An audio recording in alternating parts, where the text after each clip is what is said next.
Season 4 is probably the most entertaining. It starts firing on all cylinders right from the off, beginning with the scene where the gang are about to be executed because of events in Season 3 and are saved thanks to an instance of Tommy Shelbyism. Then we time jump and things are shaken up, with Tommy in the States, estranged from his family who resent him.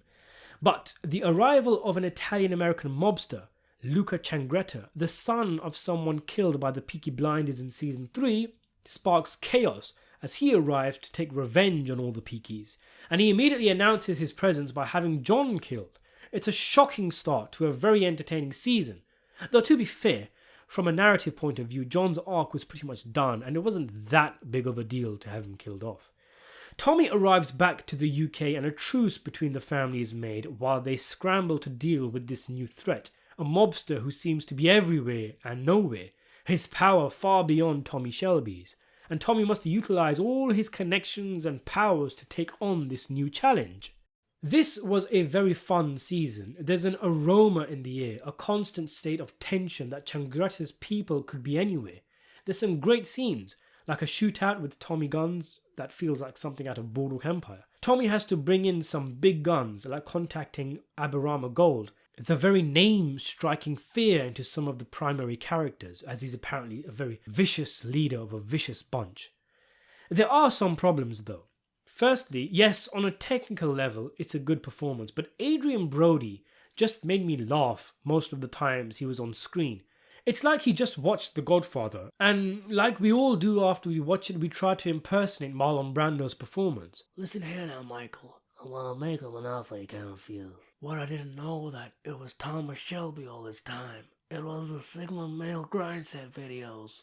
And that's literally what Brody's performance is. It's a straight up Don Corleone impression, right down to the under the chin scratches, the upside down smile and that grainy voice. It was bloody hilarious and so corny. Weirdly though, it kind of fit, because as I've mentioned, the show itself can be quite corny. And he struts around looking so cocksure of himself. That makes it 10 times funnier, like Brody thought everyone in the room was witnessing a masterful performance for all the ages. It just comes off as tone deaf, but it's all the more entertaining for it. Going back to Adrien Brody, the reason why we know this guy is on another level is because we're told that before he appears on screen. Another character laments the fact that Tommy has called him and says his people are like animals.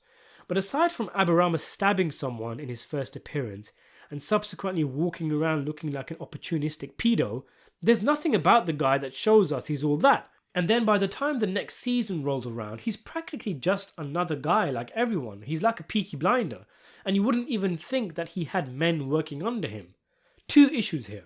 The first is that there's a lot of tell not show in this series. We are bluntly told things, whether they be plans, plots, schemes, character backgrounds, all sorts.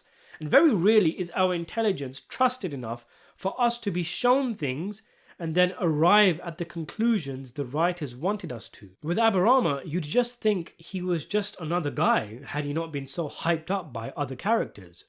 The second issue, a constant one in the show, are characters who are introduced. They've given heavy introductions and they're really hyped up as people who are going to shake things up, only for them to peter out unceremoniously. Luca Changretta runs rings around Tommy, even gets into a hospital and points a gun at Michael just to prove a point before leaving. But the way his character gets written out was so lame.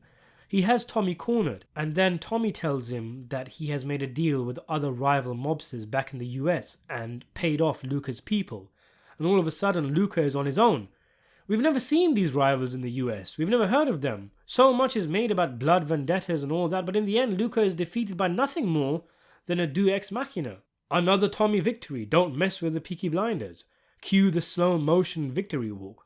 Oh yeah, and Arthur got a fake death that was so obviously telegraphed by the show. And there was never any real need for Tommy to fake Arthur's death aside from the fact that the show thought it would be more shocking when he returned. There's just a lot of cheap soap opera tricks.